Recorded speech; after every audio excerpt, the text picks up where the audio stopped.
Well met, everyone. Macarios Moonshadow here, and thank you very much for checking out my Snek Boi Unsynced mount farming guide.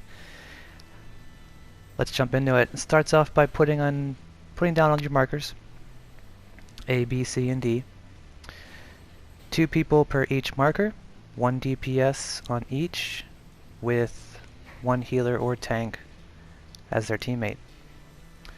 To note, the A and C are going to be with Team 1 on the left side, and players on B and D are going to be with Team 2 on the east side, the right side. The number 1 and the number 2 markers go in the middle. A at the northwest, B at the northeast, C at the southwest, D at the southeast, and 1 and 2 right there in the middle. We're going to see what those are for here in a minute. But basically, if you're on the left side of the map, you're at 1. If you're on the right side of the map, you're on 2.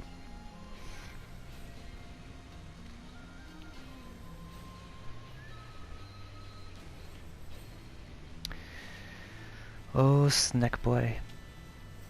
We call him Snek Boi, but he's also known as the Nope Rope, or the Danger Noodle.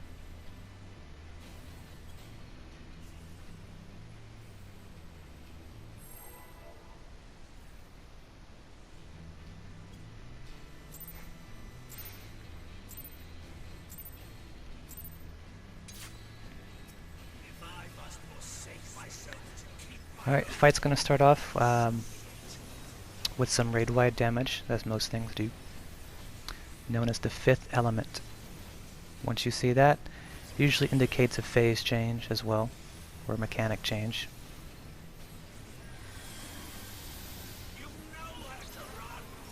Once you hear, "You have nowhere to run," that means time for some AoEs, so spread out, watch the floor.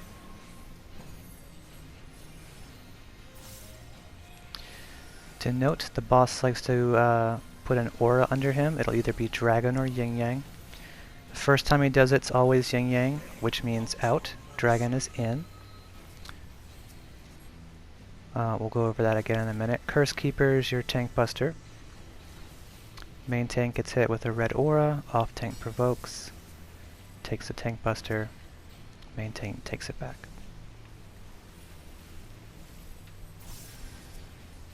To note for the off tanks, it's best if you wait till mid-cast before you use provoke.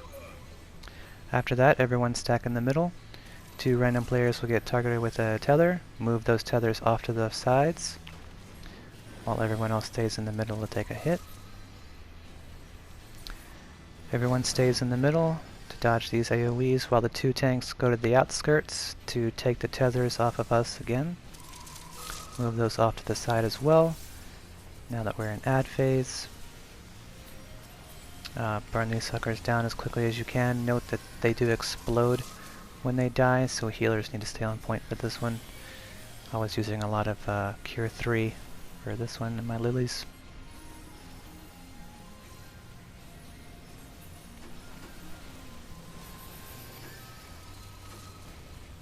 Massive damage.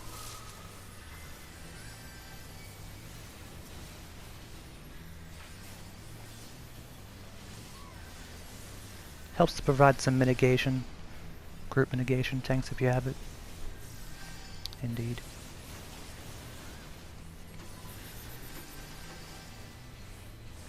Cutscene time.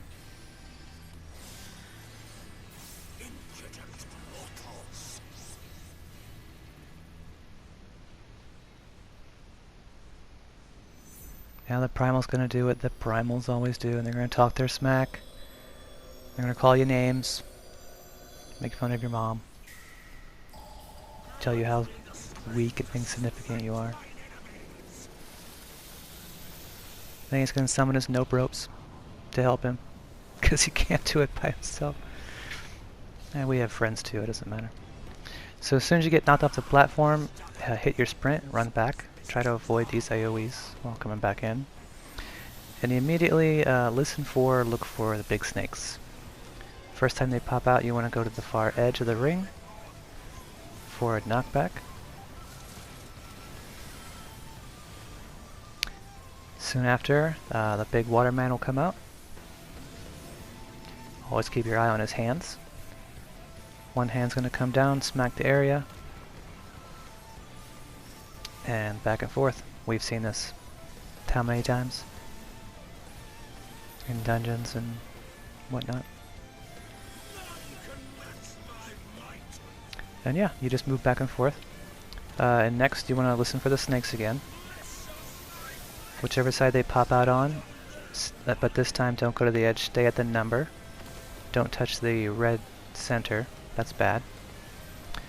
It'll push you back and forth, stay stacked together, and soak up 2 of these hits. 1 and 2. Now time for the Yin Yang Dragon. So remember that Yin Yang means out, Dragon means in. The dragon's a big donut. But he always does one after the other, and he's really quick about doing them back to back. So first it's dragon, then followed by yin yang. So we go in, run immediately out. Always keep in mind where your letter is, which team you're on. I like to keep my letter to my back. So you have nowhere to run, again it's AoEs. This time you're going to dodge the checkered twice. He moves to another end of the map, so get ready for the yin yang again.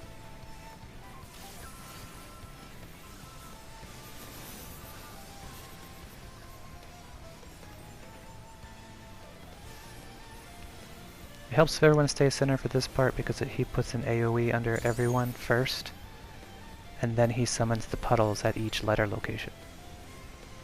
So keeping your back to where your letter is good. Now, if you do not have an AoE, you run to your letter. And if you do have an AoE, then you just move out the way. That's why the 2-person per letter. As soon as the puddles go off, immediately go to your numbered teams, 1 and 2.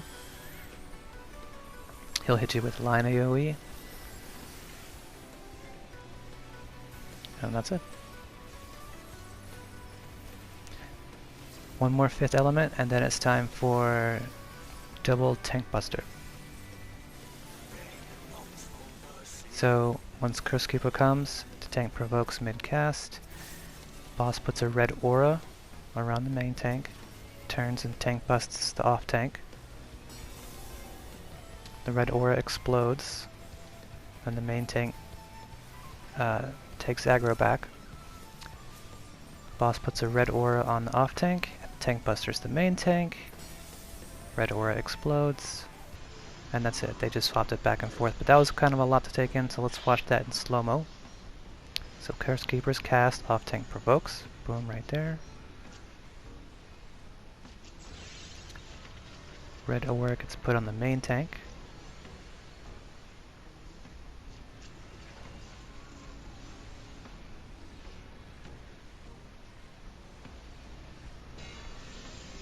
Explode.